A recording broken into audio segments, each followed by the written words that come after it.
তেল দিলে প্রথমে তেলটা একটু বেশি বেশি না দিলে ভালো হবে না। এরপরে জিরা দিবে, দেখতেই পাচ্ছ জিরা দিল। এখানে জিরা, পেঁয়াজ, কাঁচা লঙ্কা দেশিভাবে দেখেন, এই যে দেখতেই পাচ্ছ, এটাকে শিলনোড়া বলে গ্রামে, জানি না তোমরা কি বলো।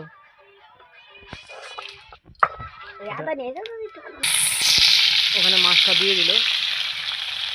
বাড়িতে বেশি লোক নেই আমাদের, আমরা বাবা আর আমি মাছটা খেতে ভালোবাসি।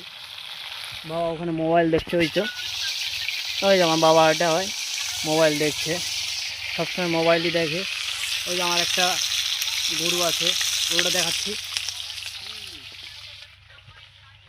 এই গরুটার নাম হলো আলাদি। এখন এর মধ্যে যেটা পেস্ট করা হলো, পেস্টটা দিয়ে দেওয়া হলো। আদা, রসুন, কাঁচা লঙ্কা, রসুন, পেঁয়াজ, যা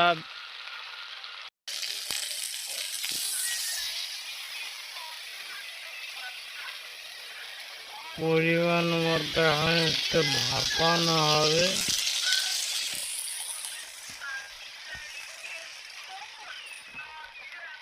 ঠিক আছে, এটা পেস্ট হচ্ছে।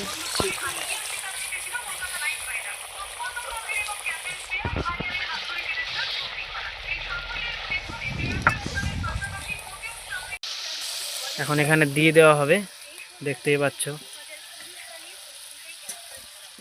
দিয়ে দেওয়া হলো। একটু সেদ্ধ হবে, একটু জাস্ট। দেখতেই পাচ্ছ কালারে একবারে খুব সুন্দর একটা কালার হয়েছে।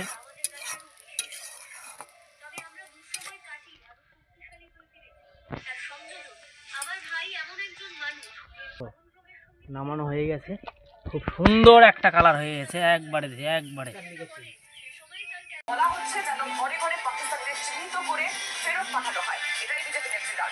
রান্নাটা ভালো হয়েছে।